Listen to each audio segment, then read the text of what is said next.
Good morning friend, দেখো আমি আজকে রান্না করছি। দেখো রান্না করছি, দেখে নাও। সকাল 7টায় উঠেই রান্না শুরু করে দিয়েছি। দেখো ভাত বসে গেছে, ভাত প্রায় হয়েই এসছে। দেখো আলু ভাজা করে নিচ্ছি, এই যে টমেটো, দেখো পেঁয়াজ, এই যে সোয়াবিন আলুর তরকারি করব। আজকে আর মাছ টাছ কিছু আনা হয়নি, আজকে পুজো তো তাই। দেখো পেঁয়াজটাও দিয়ে দিলাম।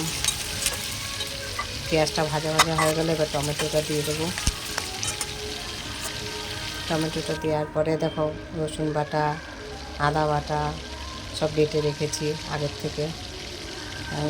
এবার সব কিছু দিচ্ছি, নুন দিলাম, হলুদ দিলাম, দেখো হলুদ দিলাম। এবারে জিরার গুঁড়ি, এই যে লঙ্কার গুঁড়ি দেওয়া হলো। এবারে মিট মশলা দেওয়া হবে। এটা একটু কাঁচা লঙ্কা ছিল, ওই জন্য কাঁচা লঙ্কাটা একটু দিয়ে দিলাম যাতে ঝাল হয়। তারপরে দেখো মিট মশলা দিচ্ছি, একটু টেস্ট হয় মিট মশলা দিলে।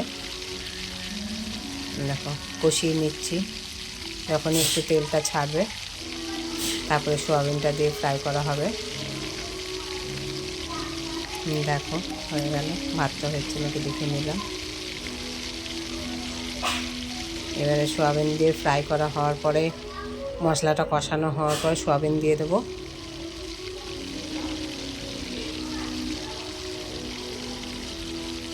সোয়াবিন দেওয়ার পরে এরকমের আরও রান্না করছে, সোয়াবিনটাও দিয়ে দিলাম। সোয়াবিনটা দিয়ে কষাচ্ছি অনেকক্ষণ কষাতে হয়, কারণ সোয়াবিনে তাহলে নুন ঝালটা ঢুকবে আর কি। যদিও আমি পছন্দ করি না সোয়াবিনটা, কারণ আমি সোয়াবিন খাই না, আমার কাছে গন্ধ লাগে সোয়াবিনে। দেখো চলো একটু বাইরের থেকে ঘুরিয়ে নিয়ে আসি তোমাদের। গেটটা খুললাম, এই যে চলো।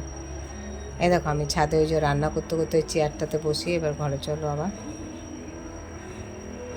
দেখো কষানো হয়ে গেছে, এবার একটু জল দিয়ে ঢেকে দেবো। দেখো ডাল করেছি, সকাল সকাল রান্না হয়ে গেছে, সকাল 7টার মধ্যেই সব কমপ্লিট।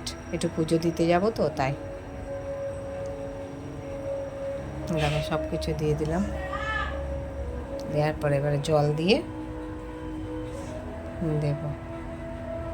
এখনও কষিয়েই যাচ্ছি, যত কষাবে তত টেস্ট।